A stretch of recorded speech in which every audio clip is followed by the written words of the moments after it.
पुरानी हवेली शहर के किनारे वीरान खड़ी थी। उसकी दीवारें जर्जर और बेलों से ढकी हुई। लोग कहते थे वहां परछाइयां दिन में भी नाचती हैं। सालों से कोई अंदर नहीं गया था, लेकिन अब एक कंस्ट्रक्शन कंपनी ने उसे खरीद लिया था। मजदूर डरे हुए थे। हवेली के अंदर एक अजीब सी ठंडक थी, जैसे दीवारें अपने राज छुपाए बैठी हों। एक दोपहर रामू नाम का मजदूर मास्टर बेडरूम की दीवार तोड़ रहा था। अचानक उसे खोखली आवाज सुनाई दी। उसने दीवार में छुपी एक छोटी सी जगह खोजी, जहां धूल में लिपटी एक पुरानी लेदर कवर वाली डायरी रखी थी। डायरी भारी थी, जैसे उसमें सिर्फ कागज नहीं, कोई बोझ भी छुपा हो। रामू ने डायरी अपने सुपरवाइजर को दिखाई। रिनोवेशन का काम रोक दिया गया। हवेली, जो अब तक बस एक इमारत थी, अब एक कहानी की सांस ले रही थी। डायरी की खबर फैल गई। पुलिस को बुलाया गया। मजदूर बाहर इकट्ठा हो गए। सब हैरान थे। इस डायरी में क्या छुपा है? हवेली जैसे अपने अतीत की फुसफुसाहटें सुनाने को तैयार थी। कहानी अब शुरू हो चुकी थी।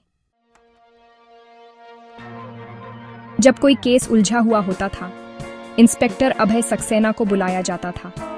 वो सुराग पढ़ते थे, कहानियां नहीं। अभय अपनी जीप से हवेली पहुंचे। आंखों में जिज्ञासा थी, डर नहीं। उनके लिए ये भूतिया घर नहीं, एक रुका हुआ क्राइम सीन था। उन्होंने हवेली का चक्कर लगाया। हर टूटी खिड़की, हर पुरानी दीवार को गौर से देखा। उनकी टीम एरिया सिक्योर कर रही थी, लेकिन अभय अपने तरीके से चुपचाप जगह की फुसफुसाहटें सुन रहे थे। बेडरूम में जहां डायरी मिली थी, उन्होंने दीवार का छेद, फर्श पर मलबा और कमरे की हर चीज को देखा। उन्होंने कल्पना की, कोई यहाँ डायरी लिख रहा है, फिर उसे छुपा रहा है। आखिर क्यों? अभय ने दस्ताने पहनकर डायरी उठाई, जैसे कोई धरोहर छूता है। उन्होंने पहला पन्ना खोला। अब असली जांच शुरू हो गई थी। डायरी एक लड़की अनन्या की थी। पहले पन्ने पर उसका नाम था, लिखावट नाजुक और सुंदर। शुरू के पन्ने सपनों और खुशियों से भरे थे। बारिश, गाने, पेंटिंग। हवेली उसके लिए डरावनी नहीं, घर थी। उसके पिता रतन सिंह एक सम्मानित बिजनेसमैन थे, लेकिन डायरी का लहजा बदलने लगा। डर और शक बढ़ने लगे। अनन्या ने अपने पिता के बिजनेस में गड़बड़ियां नोट की। देर रात की मीटिंग्स, संदिग्ध मेहमान। एक रात उसने सुना रतन सिंह और विक्रम राठौर घटिया सामान से पुल बना रहे थे, लोगों की जान खतरे में डालकर। अनन्या दहल गई। डायरी उसका इकलौता दोस्त बन गई, जहां वो डर और सबूत लिखती रही। उसने कागजात की कॉपी की, गाड़ियों के नंबर, नाम नोट किए। डायरी अब चार्जशीट बन गई थी। उसे डर था, अगर डायरी मिल गई तो उसकी जिंदगी खत्म। लेकिन वो लिखती रही, हिम्मत के साथ। डायरी को नक्शा मानकर अभय ने हवेली की तलाशी शुरू की। अनन्या के कमरे में बिस्तर के नीचे छुपे दस्तावेज मिले, बैंक स्टेटमेंट्स, इनवॉइस, सबूत। लाइब्रेरी में the count of Monte Cristo किताब में छुपी फोटो मिली, रतन सिंह और विक्रम राठौर की। फोटो के पीछे लिखा था, जिस दिन शैतान से सौदा हुआ। स्टडी में तिजोरी मिली, असली और फर्जी ब्लूप्रिंट्स, घोटाले का पूरा सबूत। हवेली जैसे खुद मदद कर रही थी। हर सुराग वहीं था जहां अनन्या ने लिखा था। एक पुराने रेडियो में छुपा ऑडियो कैसेट मिला, विक्रम राठौर की धमकी भरी कॉल। हवेली सिर्फ इमारत नहीं, गवाह थी। उसने अनन्या के राज संभाले थे। अब सबूत सामने थे, सच उजागर होने को था।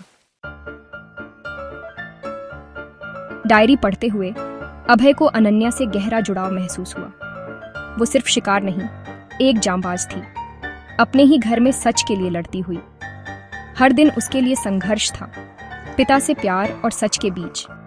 डायरी उसकी साथी थी, उसकी आवाज। उसने लिखा, सच के लिए अपनों के खिलाफ भी खड़ा होना पड़ता है। अनन्या ने सबूत इकट्ठा किए, मीडिया और पुलिस तक जाने की योजना बनाई। उसे पता था खतरा है, फिर भी पीछे नहीं हटी।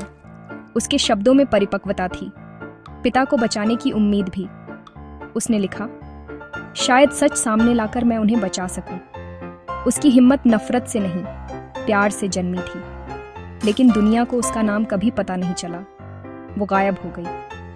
उसकी कहानी, उसकी बहादुरी दीवारों में छुपी रही। अब अभय पर जिम्मेदारी थी, उसकी कुर्बानी बेकार न जाए। अभय डायरी के आखिरी पन्ने तक पहुंचा। वो लगभग जला हुआ था, सिर्फ किनारियां बची थीं, बीच का हिस्सा राख।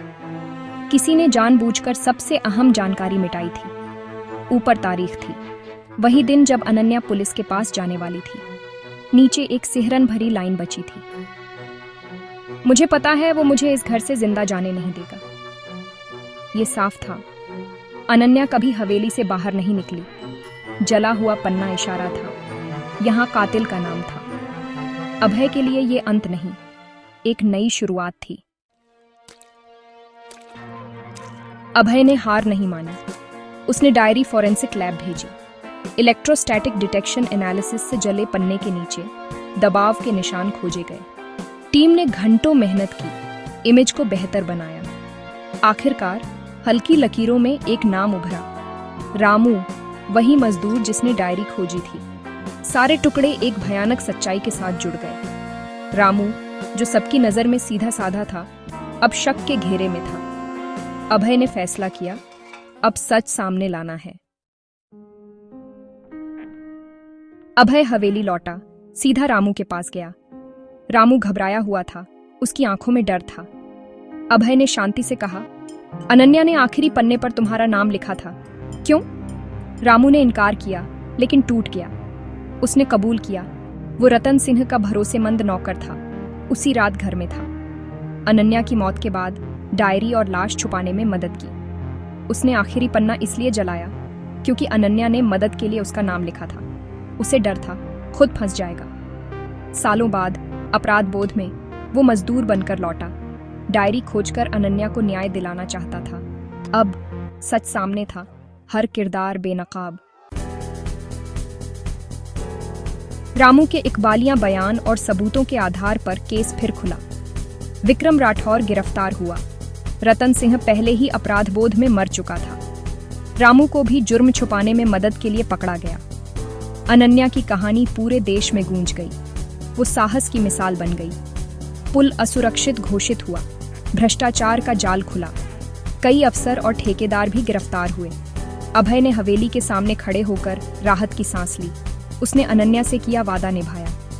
हवेली अब बोझिल नहीं, शांत थी। उसकी दीवारों की फुसफुसाहट सुन ली गई थी।